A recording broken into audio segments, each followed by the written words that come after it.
Amigos telespectadores da Rede Vida de Televisão e do programa Páginas Difíceis da Bíblia. Na semana passada, eu comecei a falar de uma maneira sincrônica dos evangelhos, se estão lembrados, e mostrei que a primeira preocupação de um exegeta é buscar o texto original. Como o texto original não existe mais, a carta escrita pelas mãos de Paulo, o evangelho escrito por Lucas, não existem mais, desapareceram. O que nós temos são cópias e cópias de cópias e cópias de cópias de cópias, assim por diante. As mais antigas, completas, são do século IV, 320, 340 da nossa era. Eu citei algumas importantes, o Códice Vaticano, que se encontra no Vaticano, na biblioteca, o Códice Sinaítico, que se encontra na biblioteca do Museu Britânico de Londres. A propósito desse Códice Sinaítico, que é bem próximo do Vaticano e da mesma data, da mesma época, eu trouxe aqui uma fotografia, eu não sei, é pequena, mas eu acho que dá para o telespectador dar uma olhada. Me vê aí mostrando o Sinaiticus, está escrito Sinaiticus, e ao lado Alexandrinus, isto é no Museu Britânico de Londres. Está? Foi visto? Então, aí está a Bíblia mais antiga do mundo. É essa aí. É um códice uncial grego que lá está. Claro, estes não são os únicos. Nós possuímos outros códices. E à medida em que o tempo vai passando, os códices vão se tornando numerosos. A crítica textual consiste em reproduzir a partir das cópias e também levando em consideração as traduções antigas, latim, copta,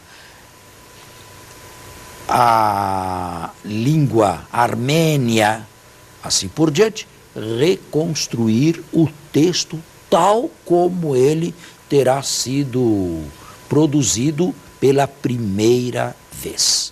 Hoje, a crítica textual é uma ciência altamente especializada. E eu posso dizer que em mais de 90% nós conseguimos reproduzir o original a partir da análise e da classificação das diversas famílias genealógicas das cópias e das recensões literárias bíblicas. Isto porque, durante 1 milênio e meio, 1500 anos, a Bíblia foi escrita à mão e reescrita à mão. E é evidente que ninguém escreve um texto desses sem cometer uma série de erros. A maior parte erros involuntários, mas alguns voluntários, tentando amoldar o texto à fé ou à praxis da igreja, da grande igreja.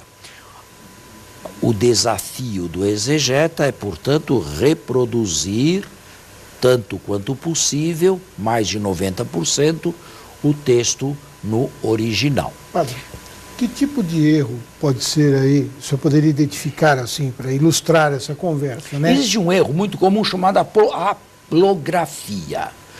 Se uma linha termina com uma palavra e 2 linhas depois se inicia com a mesma palavra, a vista com muita facilidade salta de uma para outra e não percebe que pulou 2 linhas. Tá. É um exemplo, aplografia se chama. Ou então... Isso, só para... Então, essa aplografia leva ao leitor a pular a linha. Leva o leitor a pular ou palavras ou até mesmo alguma linha. Tá. E a supressão desse texto? É a vista que... Isto é um erro comum. Cada um de nós já fez isso muitas vezes na vida. Vocês nunca perceberam que às vezes de uma palavra se passa para outra, assim, 2 linhas depois, por causa da conexão, por causa da semelhança? Isso mesmo. Bem, isto é um exemplo. Naturalmente existem centenas de outros exemplos, não é? Ouvir mal uma palavra, ouvir mal um ditongo, escrever mal um ditongo, tudo isto pode modificar o texto. E, naturalmente, se aquele texto vai ser depois matriz para outras cópias vão padecer daquele erro, não é? Então é preciso, graças a Deus, nós temos muitas cópias e elas não são iguais, nós podemos compará-las e, a partir da comparação, buscar os erros e formular as regras da crítica literária, da crítica textual. Por exemplo, uma leitura mais difícil é preferível a uma leitura mais fácil, porque a tendência da tradição é simplificar, não complicar. E assim se formulam diversas leis para se reproduzir o texto no original.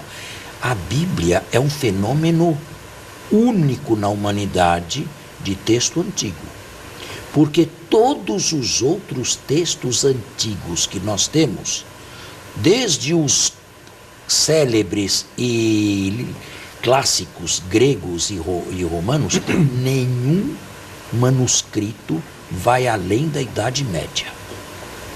Nenhum manuscrito vai além do século XII ou do século XIII. E, portanto, distam enormemente, e às vezes até mais de um milênio, do autor que os escreveu. Por quê? Porque não tiveram, como a Bíblia, a importância de ser sempre refeita e sempre copiada, não é? Até que surgiu a imprensa. Mas mesmo com a imprensa existem erros. Claro. Sim. Existem dificuldades, mesmo com a imprensa, não é? Agora, tem outro problema também implicado aqui. A igreja sempre diz que a Bíblia é inspirada, certo? Certamente. Palavra de Deus. Sim. Mas ela nunca disse qual é o texto inspirado. É o Vaticano? É o Sinaítico? É o Alexandrino? É o Ostoniensis? É o Ephraemi Rescriptus, o Palimpsesto? É a tradução latina? É a tradução grega? É a tradução grega, não, a tradução armênia? A tradução... Qual é o texto inspirado? A igreja nunca disse. Ela disse que a Bíblia é inspirada, mas nunca se fixou num texto. Estando assim as coisas, eu acho que nós devemos levar em conta, no caso da inspiração, para o Antigo Testamento, o texto massorético, revisto, e para o Novo Testamento, a tradução geronimiana, para o latim a tradução geronimiana, revista agora ultimamente, e o grego reproduzido como se pode na crítica textual. Mas aí eu não entendi. A igreja diz que a Bíblia é palavra inspirada. Agora, se uma é tradução da outra, podemos entender que é uma Isso palavra ela nunca inspirada. falou. Isso é uma ela nunca palavra falou. inspirada. Qual é o texto inspirado? É o Vaticano ou é o Sinaítico? Há diferenças. É o Vaticano ou é o Alexandrino? Há diferenças. No livro do Eclesiástico, por exemplo, na Bíblia geronimiana, ele tem 5 capítulos a mais que no grego. Qual é o texto inspirado? O texto breve ou o texto longo? A igreja nunca entrou nessas questões.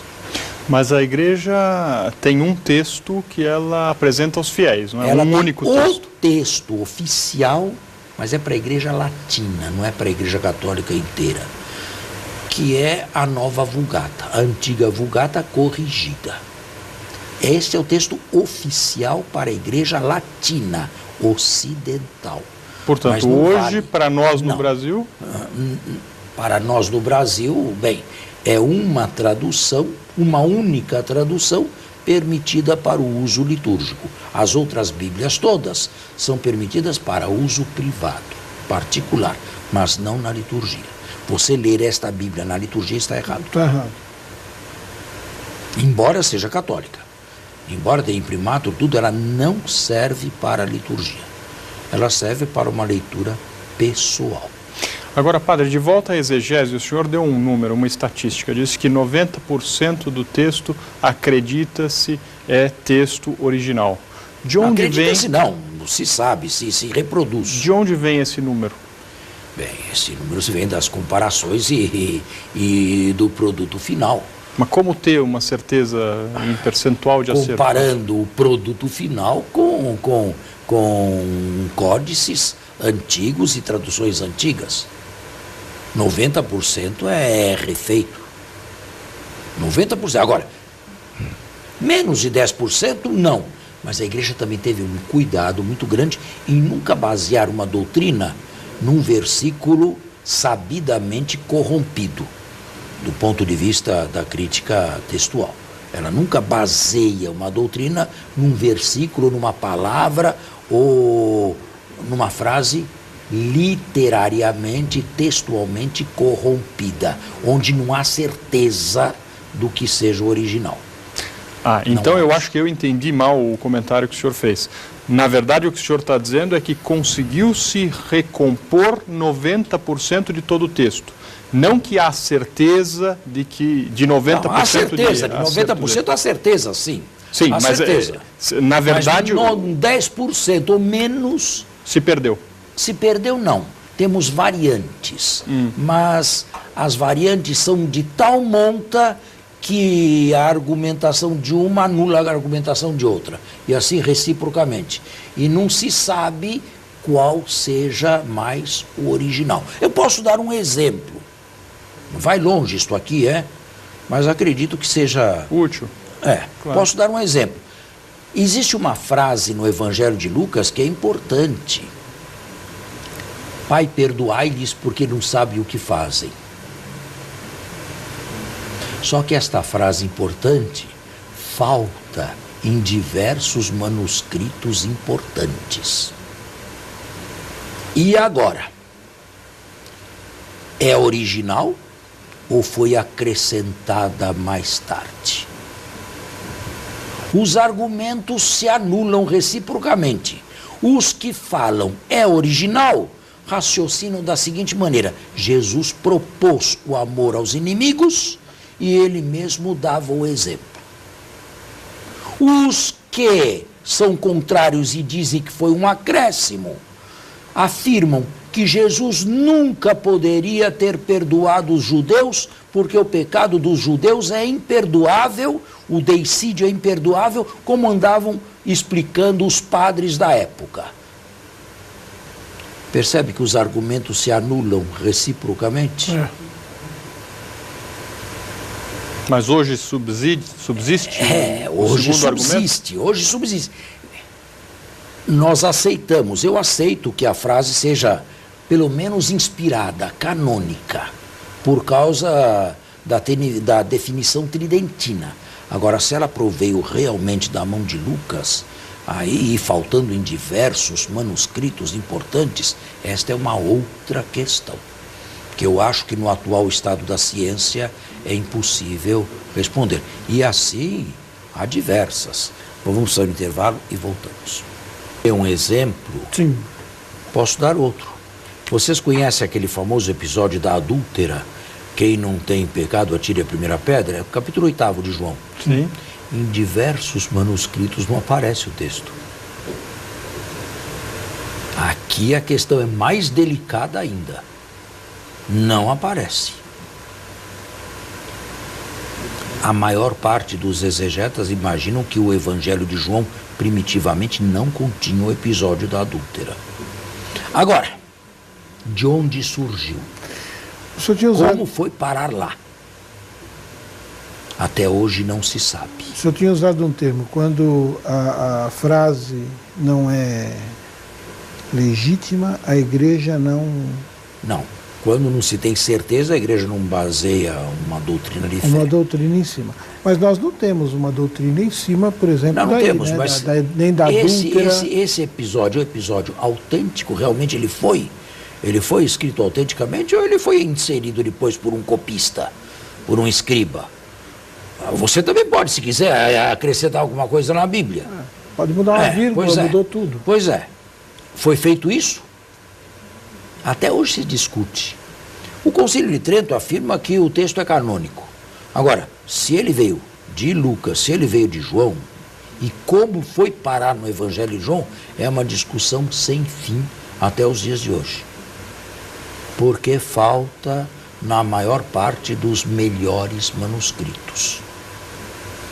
Olha, eu estou dando 2 exemplos, Importante. Poderia dar exemplos muito mais numerosos. O da cruz, Eli, Lamassa não, aquele é canônico. Aquele é canônico. Aquele não há problema. O problema lá é outro. O problema lá é que não é ele é Eloi. Eloi, lama sabachthani. O problema lá é bem outro. Como é que os que estavam ali junto à cruz podiam confundir Eloi com Elias? Pouco difícil, não? Ainda traduziram o que o povo dizia, ele está chamando Elias. Eloi por Elias. Mateus percebeu já a dificuldade e corrigiu Eloi e colocou Eli. Mas Mateus percebeu a dificuldade. Ela já está na própria mão dos evangelistas. Aplainou o texto. De Eli para Elias dá para entender mal. Mas Eloi para Elias, ele chama por Elias, é forçar demais, não é? Assim, nós temos diversos textos que precisam ser bem estudados. Agora, em termos de estudo, a quantas andam isso? A quantas anda isso hoje? A quantas anda? Eu disse, a Bíblia que vocês têm, em primeiro lugar, é preciso buscar o texto o mais possível exato. Isto é trabalho da crítica textual. Agora, a crítica textual reproduz o grego, não reproduz o latim, não reproduz uma língua moderna. E quem não tem acesso ao grego? Bom, pode até reproduzir o latim por causa da venerabilidade da língua, mas língua moderna não. Quem não tem acesso a uma dessas línguas antigas aí? Tem que confiar numa boa tradução. Tem que confiar. Porque o tradutor, sem dúvida alguma, não foi inspirado. E se ele cometeu erro, o erro fica. E se ele muda, o texto fica modificado. Agora, padre, me permita uma pergunta.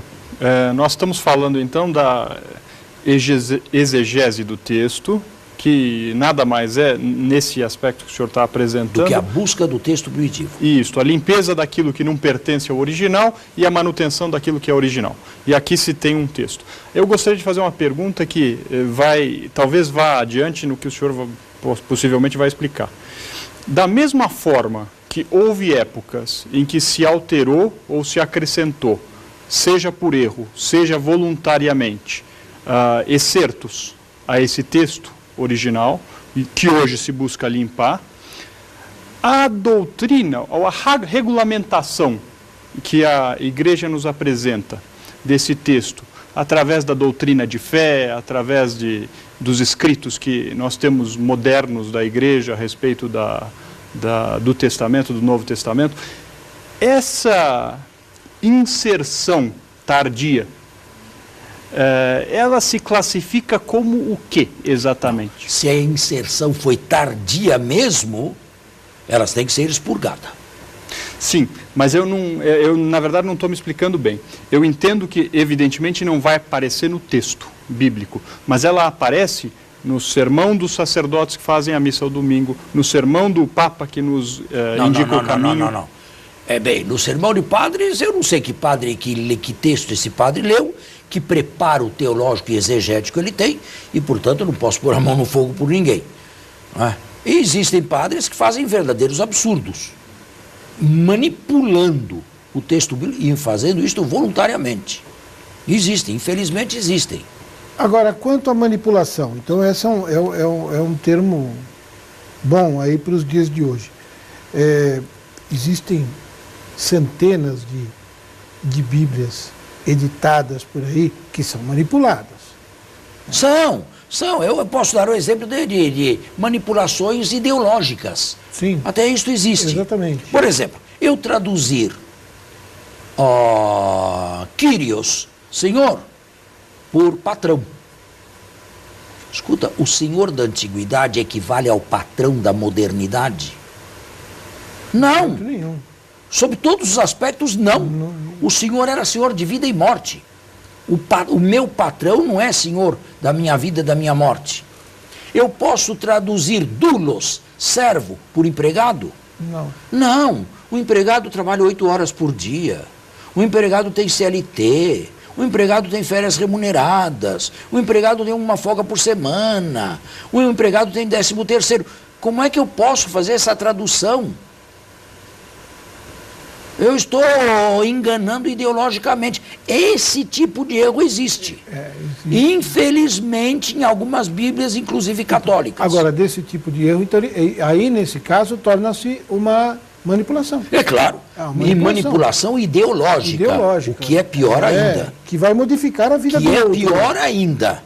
Porque é feita com consciência e, de certa maneira, de má fé. De má fé, porque muda a vida do outro. Muda a fé. Bem, o nosso programa está encerrado. Acredito que o texto seja empolgante, mas fica para a semana que vem. Obrigado. Um bom domingo e até a próxima semana. Um bom domingo a todos e até a próxima semana no nosso próximo programa.